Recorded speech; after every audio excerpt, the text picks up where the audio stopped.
ഹേ Gemini, ഇതെന്താ? Oats ആണല്ലോ. ബ്രേക്ക്ഫാസ്റ്റിന് കഴിക്കാൻ എളുപ്പത്തിൽ തയ്യാറാക്കാവുന്ന ഒരു ഭക്ഷണമാണിത്. ഓട്സ് പുഡിംഗ് ഉണ്ടാക്കാനോ അതോ കഞ്ഞി വെച്ച് കഴിക്കാനോ ആണോ പ്ലാൻ?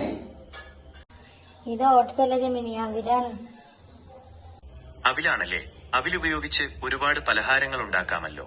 അവൽ വെറുതെ കഴിക്കാനാണോ അതോ മറ്റെന്തെങ്കിലും പലഹാരം ഉണ്ടാക്കാനാണോ പ്ലാൻ? അവില് പഞ്ചസാരയും തേങ്ങയും ഇട്ട് കഴിച്ചാൽ അടിപൊളിയാണ്. അതെ, അവിലും പഞ്ചസാരയും തേങ്ങയും ചേർത്താൽ നല്ല രുചിയുണ്ടാകും. ഇനി അതൊന്നുണ്ടാക്കിയാലോ? വേറെ എന്തൊക്കെ ഉണ്ടാക്കാം അവില് വെച്ചിട്ട്?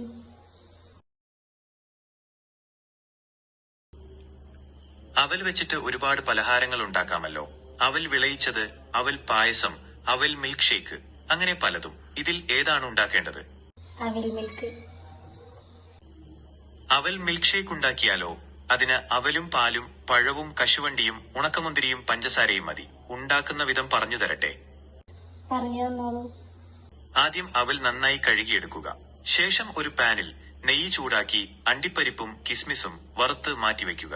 അതേ പാനിലേക്ക് കഴുകിയെടുത്ത അവലിട്ട് ചെറുതായി ഒന്ന് വറുക്കുക. ശേഷം ഇതിലേക്ക് തേങ്ങയും പഞ്ചസാരയും ചേർത്ത് നന്നായി ഇളക്കുക. എല്ലാം നന്നായി യോജിച്ച ശേഷം വറുത്തു വെച്ചിരിക്കുന്ന അണ്ടിപ്പരിപ്പും കിസ്മിസും ചേർത്ത് ഇളക്കി ചൂടോടെ കഴിക്കാം. പറഞ്ഞു തന്നതിന് വളരെയധികം നന്ദി. ഞാൻ എന്തായാലും ട്രൈ ചെയ്യും. തീർച്ചയായും. അവൽ വിളയിച്ചത് എങ്ങനെയുണ്ടായിരുന്നു എന്ന് എന്നെ അറിയിക്കാൻ മറക്കല്ലേ. മറക്കില്ല. Thank you. ശരി, വിഷമിക്കേണ്ട.